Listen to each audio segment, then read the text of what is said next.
Boa noite, colegas. Na verdade, vamos começar então agora a minha live. Meu nome é Pietra Gomes, eu sou advogada trabalhista, consultora trabalhista, sou diretora do Movimento da Advocacia Trabalhista Independente, sou professora de Gestão de Recursos Humanos e RH. É um prazer estar aqui hoje com vocês, conversando sobre as questões trabalhistas e os efeitos da população negra. Antes de começar a nossa palestra, na verdade, eu queria saudar o nosso presidente da Associação Nacional da Advocacia Negra, o Dr. Estevam Silva. Também queria saudar a representante da ANAM, do meu estado aqui, do Rio Grande do Sul. Também queria reforçar, a doutora Magda Prates, e também queria reforçar a necessidade de nós nos cuidarmos, atendermos às recomendações da Organização Mundial de Saúde ao lavar as mãos e também atendemos às recomendações de isolamento social. Ou para aqueles que, infelizmente, são portadores do vírus, atender às recomendações de quarentena. Então, na verdade, a nossa palestra aqui não é uma palestra, na verdade, é um bate-papo sobre as questões trabalhistas, né? Quais são os efeitos das questões trabalhistas com relação ao coronavírus e que isso implica, né? Quais são os efeitos que isso gera para a população negra? Primeiramente, nós temos que debater o seguinte: há várias nuances. A primeira delas é o seguinte: eu vou falar para vocês, eu sou uma pessoa que falo muito, então por isso que eu preciso seguir um roteirinho, né? Para não me perder e acabar falando demais para vocês, até porque a gente não tem muito tempo, infelizmente, né? Então eu vou seguir um roteirinho aqui para vocês. A questão do coronavírus, ele instaurou uma nova cenário, né? De incertezas com relação à própria justiça do trabalho, tá? Um pouquinho antes do coronavírus, da pandemia do coronavírus, nós tínhamos um aspecto bem importante que é preciso aqui a gente ressaltar, da própria existência da justiça do trabalho. Se discutia muito, principalmente pós-reforma trabalhista, da necessidade da justiça do trabalho existir, e existir como ramo especializado. Se havia necessidade, inclusive com declarações do próprio governo, se havia necessidade de ter um ramo especializado para dirimir os conflitos entre o capital e o trabalho, né? Na verdade, entre o capital e o trabalho. Então, assim, se discutia muito isso, se havia necessidade da existência da justiça do trabalho, se estava pregando muito essa lógica de inexistência, do porquê da existência da justiça do trabalho, e que poderia as lides trabalhistas serem repassadas para a justiça comum, que chegou até ter um projeto de emenda à Constituição, mas esse projeto acabou sendo retirado pelo deputado há mais ou menos 3 meses atrás. Então, esse cenário da justiça do trabalho. Isso que eu estou trazendo é importante porque, com o coronavírus, esse panorama mudou. Hoje, nós temos a necessidade, ressaltamos a necessidade de ter realmente uma justiça especializada para tratar dos conflitos do capital e trabalho. A justiça do trabalho hoje ganhou um protagonismo que anteriormente tinha sido retirado. Anteriormente se discutia, como eu disse antes, né, o porquê que existia justiça do trabalho. Mas os outros estados, os europeus não tinham, mas os nossos irmãos latinos não têm justiça do trabalho, bem pelo contrário.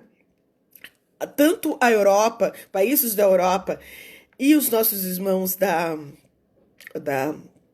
da América Latina têm justiça do trabalho fortes. E também vimos que a reforma trabalhista implementada, por exemplo, na Espanha, precarizou e não resolveu o problema de desemprego. Bem pelo contrário, precarizou mais ainda as relações de trabalho e não resolveu o problema da economia. Então, hoje nós estamos num cenário da importância do justiça do trabalho. Ainda há incertezas, mas ainda a justiça do trabalho conseguiu ter o protagonismo que antes ela lhe dava e esse destaque e importância como garantidora dos conflitos entre capital e trabalho e também da manutenção e no atendimento dos direitos sociais. Falando um pouco e voltando à questão do coronavírus, a Organização Internacional do Trabalho disse que mais ou menos teremos 5,3 milhões de desempregados no mundo. 5,3 milhões de desempregados no mundo. Isso formais, além do subemprego. Então, aquelas pessoas que estão fora do vínculo formal. Com redução de jornadas e dos salários. Então, essa onda de coronavírus está acarretando as relações de trabalho estão com uma tendência, apesar de haver orientações dos organismos internacionais de manutenção de emprego, porque se eu manter o emprego, eu vou manter a renda. E a principal fonte de renda, especialmente no Brasil, é através do trabalho. É através do trabalho que nós conseguimos ter renda e isso fomenta o comércio. Eu só posso falar em movimentação de comércio, em movimentação da economia, no momento que eu tenho a renda. Se eu tiro a renda dos trabalhadores, se eu tiro a renda da população que é proveniente do trabalho, mesmo que seja informal, eu não vou ter consumo e isso vai afetar a economia. Bom, então, no Valor Econômico, tem uma reportagem no dia 11 de abril que diz o seguinte, que pretos e pardos chegam a 1 em cada 3 mortos do Covid-19. Associado isso a quê? As desigualdades sociais e doenças associadas. O que seriam doenças associadas? Seriam doenças congênitas, doenças, por exemplo, doenças cardíacas, diabetes, AIDS, doenças que pré-coronavírus, doenças que as pessoas já têm antes de serem infectadas por coronavírus. Então, aqui nós temos um dado bem importante com relação à população negra. Por que a população negra está sendo atingida com relação a isso? Por que a população negra é que tem a maior índice, tanto de infectados como de mortes? Por quê? Uma, pela questão que a própria pesquisa revelou, pelas desigualdades sociais, porque ainda nós somos precarizados, especialmente com relação ao mercado de trabalho e ao acesso à renda. E também pela questão da saúde da população negra. Por quê? Outro dado importante, 67% da população depende do SUS. E esses 67% são negros. Então, nós dependemos, em nossa maioria, dependemos do SUS. O que é depender do SUS? É não ter, muitas vezes, o acesso à saúde, aos cuidados. E isso, na verdade, retoma ao que eu disse antes, no sentido de quando o paciente chega infectado pelo Covid-19, ele já tem doenças anteriores que fazem com que o estado dele se agrave. Claro, obviamente eu não sou médica, mas isso são vários fatores que fazem com que nós soframos com relação ao próprio vírus. Fatores que nos desfavorecem. Hoje eu fiz uma outra live que eu falei que o isolamento social é um privilégio de classe e raça. Por quê? Porque muitos de nós não têm o privilégio de ficar em casa. Muitos de nós não têm o privilégio de estar em casa porque mulheres negras, por exemplo, são chefes de família, são as únicas que conseguem inserir uma renda dentro da sua família. Então, é uma situação muito complicada. E os dados, falando em mulher negra, os dados são mais alarmantes porque pesquisas falam também que 50% dos negros, as que são mais vulneráveis são as mulheres negras. São aquelas que mais correm o risco de serem dispensadas do seu posto de emprego. E isso faz o seguinte, como há uma discriminação no mercado de trabalho, discriminação pela estética, discriminação por uma série de fatores, faz com que a mulher negra tenha que empreender. Mas muitas vezes esse empreendimento, pela necessidade do acesso ao mercado de trabalho, não é um empreendimento natural. Ou seja, a pessoa escolheu ser empreendedora, ser dona do seu próprio negócio, não somente porque se planejou ou porque tem vocação, mas por necessidade. Escolher ser empreendedora. E ser empreendedor por necessidade, muitas vezes, em situações de vulnerabilidade, e como nós somos vulneráveis, nos faz, muitas vezes, não estar em mesmas condições no mercado de trabalho. E ainda mais agravante quando se trata, como eu disse anteriormente, mulheres negras que são chefes de família, que dependem daquela renda para que a sua família consiga atender às suas necessidades básicas e precisam muitas vezes ter 2, 3 empregos, precisam complementar a sua renda, né? Então, esses fatores com relação ao mercado de trabalho é importante nós discutirmos para nós entendermos todo um panorama e trazer isso também à questão do coronavírus. Bom, continuando aqui.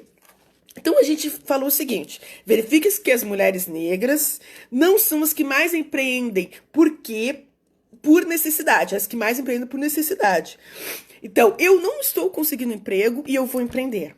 Muitas vezes, essa é a nossa alternativa. Quando a gente fala isso, e eu gosto muito do sociólogo Ricardo Antunes, ele é professor do Instituto de Filosofia e Ciências Humanas, da Unicamp, ele diz o seguinte, o empreendedorismo é um mito que se fortalece em meio ao alto desemprego, ao enfraquecimento das políticas sociais dos estados e às novas tecnologias. Empreendedorismo é mito em país que não cria trabalho digno.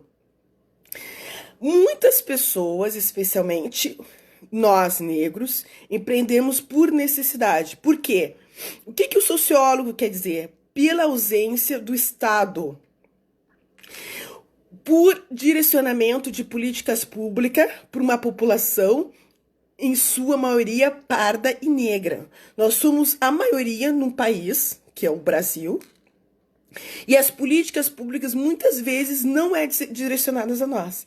Então, quando eu tenho uma ausência do Estado, no sentido de criar trabalho digno, e criar trabalho digno é garantir direitos sociais, é garantir o recebimento de verbas rescisórias, é não parcelar 13º, é não parcelar férias, como a medida provisória 905, que foi aprovada ontem, né? Carteira verde e amarela. Quer fazer com a nossa juventude, porque a nossa juventude é que vai ser precarizada no mercado de trabalho. Então, não retirada de direitos, mas sim a garantia de direitos sociais, muitas vezes previstos na nossa Constituição e também na CLT. Então, esse sociólogo é a ausência do Estado que faz isso, que faz com que haja uma precarização no mercado de trabalho e faz com que as pessoas empreendem por necessidade, que muitas vezes é o nosso caso. Então, o que nós temos de panorama também? Com o coronavírus, a previsão é que a renda do brasileiro deva cair 5,2%. Isso está intimamente ligado ao mercado de trabalho, à oportunidade de trabalho. E aqui eu falo trabalho, não falo emprego. Aqui eu falo desde o comerciante desde o autônomo, desde o estagiário, desde do empregado com carteira assinada, todos os trabalhadores, não só aqueles que têm uma relação de emprego. E ele fala que o desemprego aqui vai subir 17,8%. Tem um desemprego de 20%. Né? Então, o que nós temos o que pensar? Né? Que efeitos isso traz para nós? Nós estamos em desvantagem, isso já foi falado, eu falei. Mas nós temos questões de racismo, que é racismo estrutural, que é muito forte. Muitas profissões ainda nós não conseguimos, postos de trabalho nós não conseguimos acessar. Por exemplo, diretorias, empresas, temos baixa representatividade. Então, nós temos um problema de racismo estrutural, nós temos um problema de representatividade. Obviamente, com racismo estrutural, eu não tenho representantes, eu tenho barreiras para que a população negra acesse a certos postos de trabalho e acarrete, obviamente, consequências na representatividade. Então, eu não vejo negros, né, nos altos graus de empresas, por exemplo, no próprio serviço público. Nós não vemos negros, muitas vezes, diretores, não vemos negros em cargos de destaque, cargos que deem uma certa visibilidade por essas questões.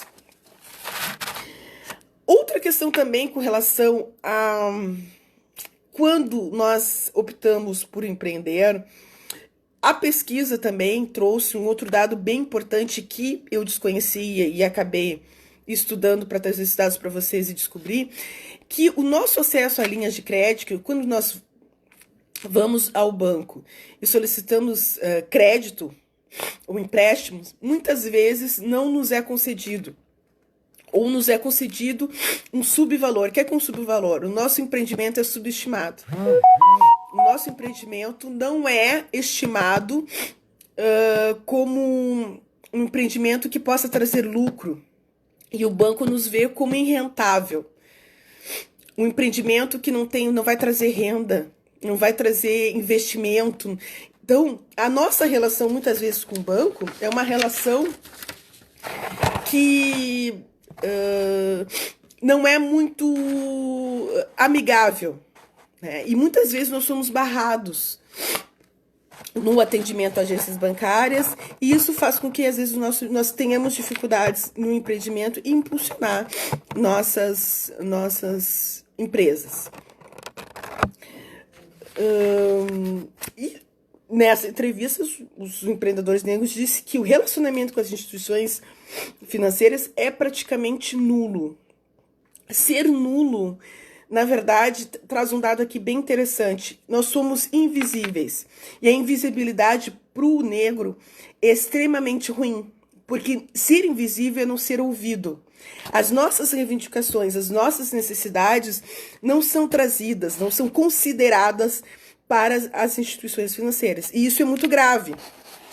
E faz com que o nosso negócio não seja impulsionado. Se o nosso negócio não consegue alavancar, claro, isso eu estou trazendo dados aqui, mas temos muitas histórias de sucesso, muitas histórias de negros empreendendo, mas estou trazendo um panorama geral para a gente poder também analisar esses aspectos e trazer também relacionar isso com o coronavírus.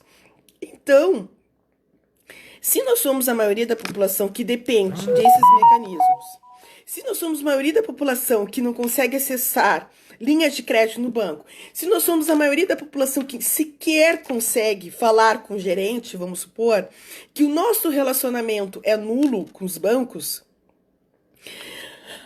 nós precisamos do Estado. E é que é importante a gente falar, quando a gente fala de renda, quando a gente fala em trabalho, quando a gente fala em oportunidade de trabalho, nós temos que pensar o seguinte, na nossa realidade da população negra. Que tipo de Estado nós queremos? Que tipo de Estado nós almejamos para a população negra? Um Estado neoliberal, que nós temos hoje, com políticas voltadas a somente uma camada da população, ou um Estado que atenda às nossas necessidades, porque somos uma população, repita-se, que precisa de políticas públicas. Precisa que o Estado nos dê mecanismos de inserção no mercado de trabalho, que o Estado nos observe, que nos atenda. Então, nós precisamos de um Estado garantidor de direito. Um Estado que seja menos neoliberal, que garanta direitos, que nos dê as garantias de direitos de acesso, principalmente acesso de uma população que é discriminada, historicamente discriminada, e que ainda não conseguiu atingir um patamar adequado no mercado de trabalho. E também nem na questão da saúde. Porque, como nós somos quem mais utiliza o SUS, né, deve haver políticas públicas direcionadas para a população negra, porque nós utilizamos o SUS. Desculpa, gente. Nós somos que utilizamos o SUS, nós somos uma população que ainda não conseguiu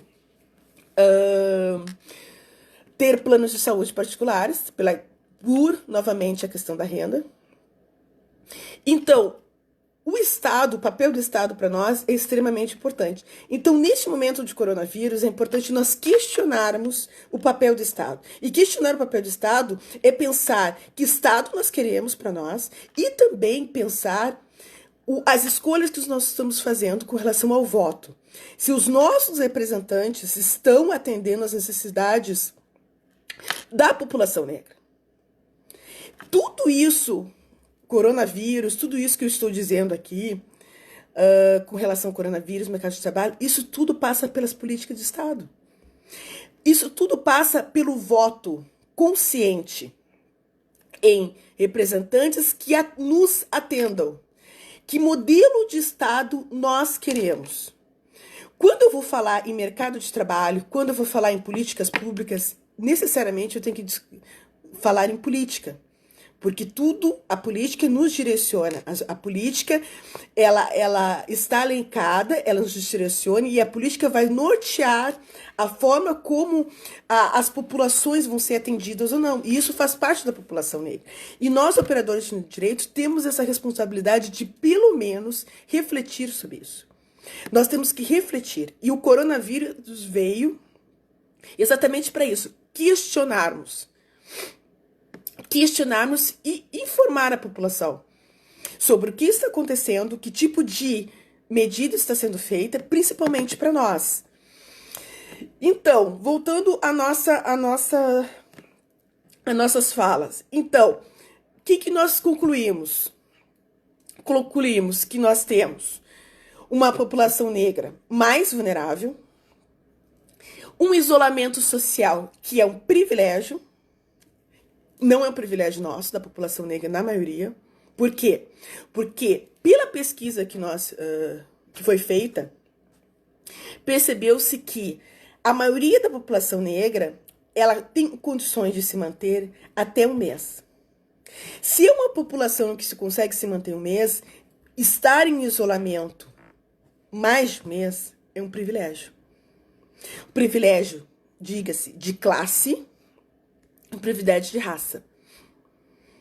Nós temos um mês e muitas vezes, pensando numa seara de empregadas domésticas e diaristas que eu atendo muito, elas não estão tendo esse privilégio. Então, há categorias, especialmente, que estão sendo afetadas nisso, que são constituídas por mulheres negras, porque eu digo, as mulheres negras que são mais precarizadas no mercado de trabalho, falando um pouco das empregadas domésticas, a maioria, e eu posso dizer com toda a segurança, porque eu estou atendendo várias, elas não conseguiram estar em casa, pensando na sua saúde. Muitas vezes, o seu empregador, ainda em total descumprimento de normas internacionais, em total descumprimento de normas da Organização Internacional do Trabalho, recomendações do Ministério Público do Trabalho, do próprio governo federal, decretos, não estar atendendo e dando condições às mulheres empregadas domésticas e diaristas de exercer o seu trabalho com total segurança. Então, nós temos um cenário preocupante. Essas empregadas domésticas, ou elas escolhem continuar trabalhando sem nenhuma garantia de saúde, de cuidados com a saúde, que é um ônus do empregador. O empregador, é o dever do empregador dar as condições de trabalho e garantir um meio ambiente de trabalho. Não estão tendo. As empregadas domésticas têm que escolher ou morrem de fome, porque esse empregador doméstico não está garantindo o salário. E não há nenhuma preocupação com elas nesse sentido. Então, ou elas escolhem ficar em casa, ou vai suspender o contrato, muitas vezes são dispensadas, ou elas continuam trabalhando numa forma precarizada. Além disso, nesses contratos, né, e aqui eu quero, na verdade, falar sobre isso, porque tem muito a ver conosco, né? Não tem pagamento de FGTS, é um atraso enorme no pagamento de FGTS, e é um atraso enorme com relação ao não pagamento de contribuição previdenciária. Então, muitas vezes, elas querem acessar benefício, por exemplo, querem acessar um benefício, um auxílio-doença, por exemplo, agora da Covid. Não tem contribuição. E como é que se faz? Né? Então, assim, não tem contribuição, não consegue acessar benefício previdenciário. O que está acontecendo com relação ao auxílio? Que, para mim, não é um auxílio, é uma complementação de renda. No meu ponto de vista, enquanto advogado trabalhista. O que o governo federal vê? Com mínimos. Então, eu tenho uma redução. Então, desculpa, gente, saiu do ar. Então, eu tenho uma redução salarial, né? Porque vai garantir os R$600. Segundo, haverá uma complementação do empregador. Então, se eu for reduzido os 50%, uma hipótese, eu ganhava R$3.000. O meu empregador vai, isso na MP 927, tá? Eu ganhava R$3.000. O meu empregador vai reduzir 50% do meu salário. Claro, eu estou dizendo aqui, entendendo a constitucionalidade da MP, mas depois a gente vai falar sobre isso. Os outros 1.500, o governo não vai me garantir. O governo vai me garantir os R$600. Então, eu vou ter uma redução salarial. Vocês entendem? Não é nenhum auxílio o que está sendo oferecido. O que para mim está claro, e também quero debater com os senhores, é o seguinte: se realmente o Estado está preocupado conosco, se realmente é uma preocupação com manutenção de emprego, se é uma preocupação com relação à manutenção de renda, porque ao fim e ao cabo há uma transferência de responsabilidade que era genuinamente do Estado, e continua sendo, para o empregado. Quem vai arcar com essa responsabilidade, com o ônus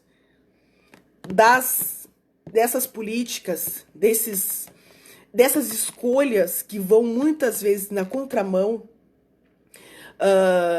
dos próprios países da Europa, porque nós temos a tendência de copiar os Estados Unidos, a Espanha, a Portugal, mas muitas vezes a gente não copia o que é bom, né, gente? Então, assim, vai na contramão disso. Esses R$600, pura e simplesmente, não paga nem, nós sabemos quanto é um aluguel, mais ou menos, a média de aluguel não paga nenhum aluguel. Então, no mínimo, deveria ter sido garantido um salário mínimo, ou 2 salários mínimos, que é mais ou menos a média que os brasileiros recebem. Com R$600 não se resolve o problema. Né? Então, isso tudo volta-se. São através dessas escolhas de um Estado neoliberal que muitas vezes a população negra está sofrendo. Está sofrendo, né? Então, assim, falei um pouco da questão das empregadas domésticas. Vou olhar aqui o relógio, porque eu falo muito, gente. Vocês me falem se eu tô dentro do horário. Tá, falei das empregadas domésticas, falei da questão da população negra, das pesquisas que nós temos, né? Falei um pouco das medidas provisórias, tá? Vou falar um pouquinho da 905 de ontem, acho que eu falei alguma coisa. E se vocês tiverem algumas dúvidas, eu estou à disposição. Bom, ontem o que aconteceu? Nós tivemos no ano passado uma apresentação de medida provisória, a 905, né? O que é aquela medida provisória? Vou pegar aqui, gente. MP da carteira verde e amarela, tá? Essa MP ontem foi aprovada na Câmara, tá? Por a maioria de votos. Não tem motivo para ela ter sido aprovada, falo isso porque nós estamos com várias MPs que regulam as relações de trabalho na época da pandemia, tá? Não havia necessidade e urgência que fosse justificada para aprovação dessa MP 905. Essa MP 905, ela é direcionada para jovens, 18 a 26 anos, tá? E ela, 29 anos, e ontem foi colocado um adendo de pessoas acima de 55 anos, tá? Ontem na aprovação da Câmara. Agora, essa MP, ela vai ser, como ela... Você sabe que medida provisória tem prazo de validade, né? Como o prazo dela final vai se encerrar dia 20 de abril, ela foi encaminhada para o Senado. Então, a expectativa é que o Senado aprove. O que a gente vê com relação a isso? Primeiramente, o papel das nossas instituições. Também é importante a gente debater isso. Por quê? Nós temos um poder legislativo. O poder legislativo com relação às medidas provisórias... Primeiramente, a questão da medida provisória não tem relevância e urgência nenhuma que justificasse, né? Então, próprios requisitos da medida provisória não estão comprovados. Segundo, nós temos um poder legislativo que deveria fiscalizar os atos do poder executivo. Não é interferência, né, nos poderes, não é isso. Mas as instituições, os poderes devem cumprir o seu papel. E o poder legislativo, num momento de crise como nós estamos passando, tem que cumprir o seu papel. Ele tem que ser forte e também fiscalizar os atos do governo. O que o poder legislativo fez? Se isentou. Sem nenhuma justificativa técnica, foi aprovada essa medida provisória, sem nenhum debate com a sociedade, que deveria pelo menos ter trazido as entidades da advocacia. Não trouxe entidades da advocacia, não trouxe o Ministério Público do Trabalho, não trouxe sindicatos, que são extremamente importantes, com todos os erros e acertos, mas é o sindicato a quem, neste momento, vão vendo, são os sindicatos que estão escolhendo as pessoas, as reclamações das pessoas. Por isso a figura do sindicato como ator para garantir os direitos trabalhistas é extremamente importante. Ao invés de nós simplesmente extinguir ou solicitar a extinção do sindicato, nós temos que fortalecer o papel dos sindicatos, tá? Porque são extremamente importantes. Sem a oitiva de sindicato, dentro das centrais sindicais, fizeram as portas fechadas, sem nenhum debate com a sociedade, num projeto extremamente pernicioso para a nossa juventude negra, porque precariza o acesso de trabalho. Vou falar só algumas redução de alguns direitos, tá, gente? Primeiro, fere o princípio da igualdade, quer dizer, eu tenho situações diferentes para trabalhadores diferentes. Por que eu preciso precarizar um contrato de trabalho para um jovem de 18 anos, de 29 anos, e para pessoas acima de 55 anos, e uma pessoa de 40 anos vai ter todas as garantias? Então, fere o princípio da igualdade. Segundo, há uma redução de FGTS de 8% para 2%. Então, aquele depósito mensal de FGTS sobre a remuneração vai ficar extremamente prejudicado. Isenta do pagamento da contribuição social. Férias, 13º e saldo do FGTS pode ser parcelado em até 12 vezes. Então, parcelamento, férias, 13º tem que ser pago anualmente.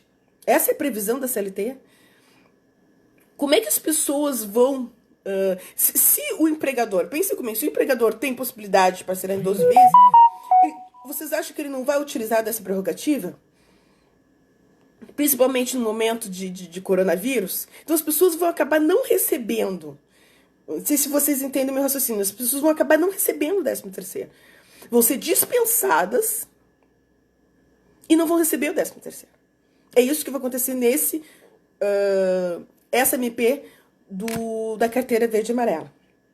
Extinção do acidente de trabalho, acidente de trajeto. Então, assim, ó, só vai ser acidente de trajeto. Por exemplo, eu estou indo da minha casa até a empresa me acidente. Isso é acidente de trajeto, a grosso modo. Então, só vai ser acidente de trajeto se a empresa me fornecer o carro. Só que nós sabemos, nas leads, nós estamos diariamente no Justiça do Trabalho, a gente sabe que 99% dos casos, vou me arriscar a dizer isso, tá? Vou me arriscar a dizer isso, que 99% dos casos, o empregado é quem utiliza o seu veículo, tá? Utiliza o seu veículo para atender os interesses da empresa. Quem vive a Justiça do Trabalho sabe disso. Então, não vai ter acidente de trajeto. A grosso modo, não vai ter acidente de trajeto. Trabalha aos domingos sem horas extras, tá? Taxação dos desempregados. Isso aqui é... Gente, eu confesso para vocês, eu olho essas MPs, eu tenho 10 anos de advocacia, 10 anos de Justiça do Trabalho. Eu não acredito que isso está acontecendo. Com toda a sinceridade para vocês. Os retrocessos que nós estamos vencendo parece que é um mundo à parte, porque isso aqui não existe na CLT. Não existe na jurisprudência, não existe em lugar nenhum.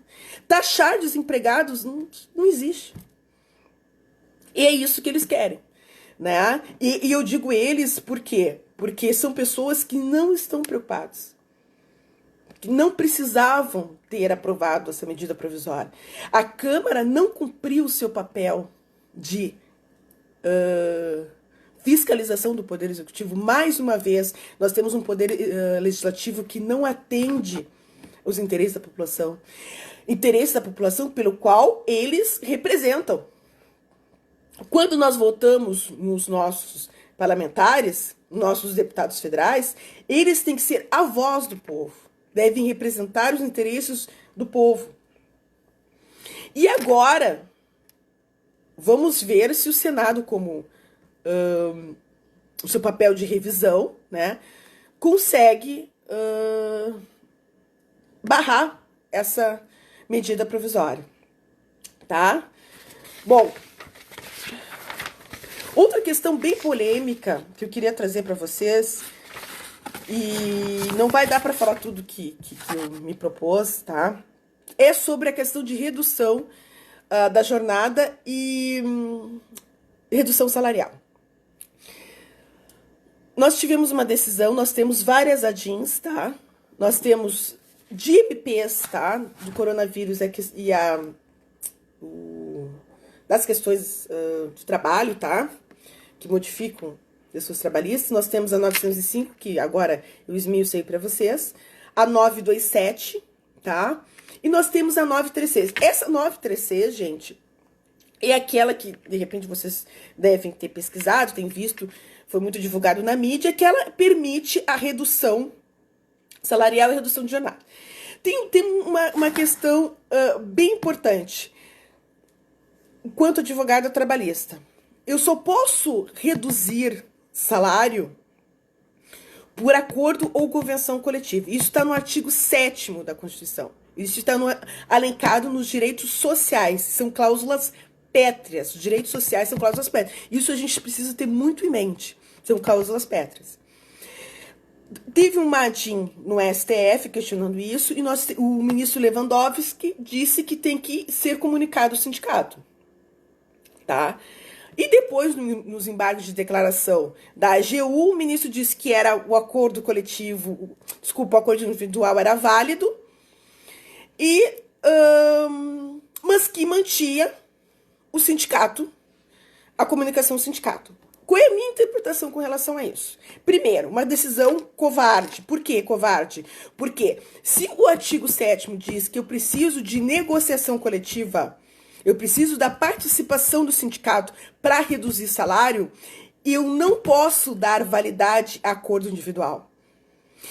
No momento, pensem comigo, numa relação de trabalho, numa relação de emprego, especialmente, os dois polos da relação estão em pé de desigualdade. Por quê? Porque as pessoas precisam do trabalho. Ainda mais quando se trata de população negra. Como eu falei para vocês, é através do trabalho que nós temos a renda. A fonte de renda brasileira é o trabalho. Lato sensu, como eu falei para vocês. O trabalho e o emprego, né? Então, assim, como alguém vai negociar com o seu empregador, dizer, não, eu não quero uma redução salarial. O empregador, com o seu poder diretivo, com o seu poder econômico, em detrimento do empregado, vai dizer, você está dispensado. Por isso que a Constituição atenta aos requisitos dessa relação, as peculiaridades dessa relação, disse da importância do sindicato, de estar como garantidor dessa relação desigual, porque é uma relação desigual. Então, eu entendo que é isso, que essa MP, como as outras, são inconstitucionais, totalmente inconstitucionais, porque não poderia ter sido feito por contrato individual. Outra coisa, o empregado que ganha mais, ele não é hipossuficiente em detrimento de um empregado que ganha menos. Empregado é empregado. E desde 2017, com a reforma trabalhista, o executivo e o legislativo tendem a diferenciar. Se você ganha 6 mil reais, o tratamento na CLT é isso não pode. Isso fere a igualdade. Quando você é empregado, você não gerencia a relação de emprego. Não importa se você ganha 10, 20 mil reais, você não é dono do gerenciamento da sua atividade, do seu exercício da atividade laborativa. Você simplesmente cumpre ordens. Você vai ser sempre empregado. Porque o capital, o empregador sempre vai dizer que você é subordinado a ele. Não importa quanto você ganha. Então não adianta fazer discriminação entre categorias, não adianta fazer discriminação entre pessoas que ganham mais e ganham menos, porque você vai continuar empregado. E a MP traz essa ideia, que já veio com a reforma trabalhista. Uma ideia que tenta dizer, né, que a pessoa que ganha da certa categoria pode negociar com o seu patrão. Isso é uma inverdade, um fake, né? Como eu digo. Amanhã nós vamos ter alguns julgamentos no STF bem importante. Eu acho que todos nós temos que assistir, porque se trata de direitos nossos, né? Que o STF vai decidir. Então é importante a gente acompanhar a jurisprudência, é importante a gente acompanhar o julgamento do STF, que vai ser como foi hoje, de forma virtual, tá? E fechando aqui, que o meu tempo já está se esgotando, e o doutor Estevão Silva vai me chamar a atenção, eu vou falar só mais algumas coisas. Então, o que a gente viu, tá? Nesse contexto todo, que há uma tendência de liquidação de direitos, diferentemente de tendências europeias, na própria América Latina. O isolamento social é um isolamento, um privilégio de classe, de raça, que para nós é muito difícil nós ficarmos em casa, porque nós precisamos da renda. Nós, população negra em sua maioria, precisamos das rendas, porque somos precarizados no mercado de trabalho. É importante que haja um Estado forte e não um Estado mínimo. Nós, enquanto negros, nós temos que defender, temos no sentido, eu estou dizendo no sentido de garantir os nossos direitos, garantir nossas políticas públicas. Precisamos de um Estado forte, de um Estado que atenda às nossas necessidades. Estado mínimo, Estado neoliberal não atende às nossas necessidades. E isso é importante a gente discutir, trazer para o debate, porque isso reflete muito nas nossas vidas cotidianas, tá?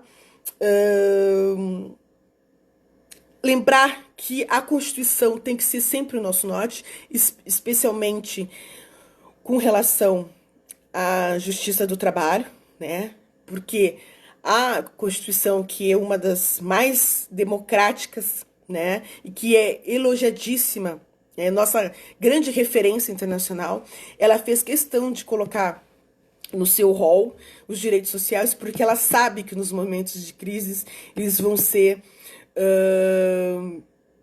questionados, precarizados. Então nós estamos num momento que nós temos sim que fazer um movimento de defesa da Constituição, penso eu, esse é o meu pensamento. Temos sim que fazer um movimento de defesa, porque ela é o nosso farol, a nossa luz, né, diante de tudo que está acontecendo conosco, né?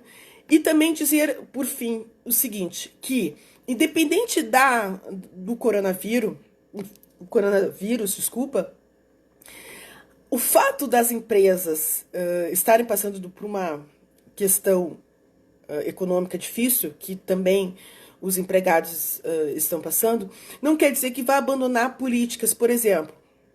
Se discute muito a questão da diversidade nas empresas. O que é diversidade?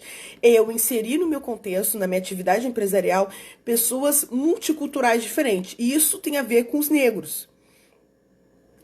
Quando no início eu falei para vocês que muitas vezes nós não nos vemos representados em cargos de grande escala, como diretores de empresa, como cargos de destaque, especialmente mulheres negras. Quando a empresa adota a diversidade, quando ela entende que esses grupos que são originariamente discriminados, por exemplo, homossexuais, enfim, indígenas, e também nós nos incluímos, ela atende ao critério da diversidade e ela terá uma contrapartida. O fato de estar tendo o coronavírus e essa situação não faz com que a empresa abandone essas políticas. Por quê? Porque se realmente nós estamos preocupados com a economia e com o consumo, eu só posso falar em economia, né, crescimento da economia, se eu dar acesso ao consumo, como eu tinha falado para vocês.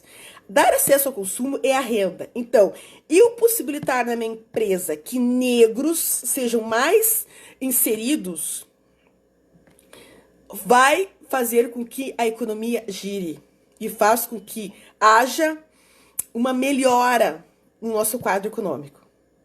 Eu diminuo os índices de desemprego e dou acesso às pessoas. Então, assim, essas políticas, esses entendimentos precisam estar muito claros. A grande preocupação, muitas vezes, de nós, e que eu tenho recebido, tá, mas Pietra, vão ser a diversidade da empresa, os negros, toda aquela construção com a iniciativa privada que nós estávamos fazendo, com a inserção dos negros nessas empresas, isso vai acabar? Não, não tem por que acabar. Não tem razão por que acabar. Se eu, como empresário, estou preocupado na economia, e vamos pensar que isso seja só economia, eu vou querer manter uma política de diversidade na minha empresa. Tanto com cigano, com pessoas deficientes. Bom, pessoas deficientes têm uma exigência legal, né, gente? Que eu também defendo que deveria ser, né? Eu defendo que tem que haver cotas na iniciativa privada. Esse é o meu entendimento. Por quê? Porque é uma forma de ação, seria uma forma de ação positiva e que nós nos inseriríamos nas empresas. Nosso acesso à empresa seria muito melhor. Por quê? Nós sabemos que nós somos muitas vezes barrados na entrevista de emprego. E especialmente mulheres negras, pela questão estética, por uma série de questões. Muitas vezes nós não temos, entre aspas, o perfil que a empresa procura. E nós sabemos que numa seleção de emprego, há critérios subjetivos. Então, mesma pessoa, mesma empresa, e isso eu trabalho muito, tendo uma política de diversidade, se o entrevistador, quem faz a seleção, não tiver um entendimento de diversidade, os negros não vão entrar na empresa. Por quê? Porque ele vai barrar na entrevista. É na entrevista que muitas vezes nós negros somos barrados. Por quê? Pela forma do nosso cabelo, pelo nosso corpo, pela questão econômica, né? Uma série de coisas. Então, são questões que a gente pode trabalhar. O coronavírus não faz com que esses debates sejam silenciados, sejam omissos. Na verdade, reacende esses debates para que sejam mantidos. E nós precisamos, como eu disse para vocês, eu vou reiterar, estou aqui sendo repetitiva, repensar, desculpa, o papel do Estado para que a população negra, os seus anseios, as suas angústias e políticas públicas sejam direcionadas para nós. Gente, uma boa noite, né, para todos. Eu estou aqui à disposição para vocês que querem fazer perguntas. Teria muito mais, assim, matéria e questões para falar para vocês. Quero agradecer o convite da ANAM, né, poder ter a oportunidade de conversar com vocês, colegas. E eu estou à disposição para pergunta, que vocês quiserem me perguntar e questionar. E muito obrigada pela oportunidade, pelo convite.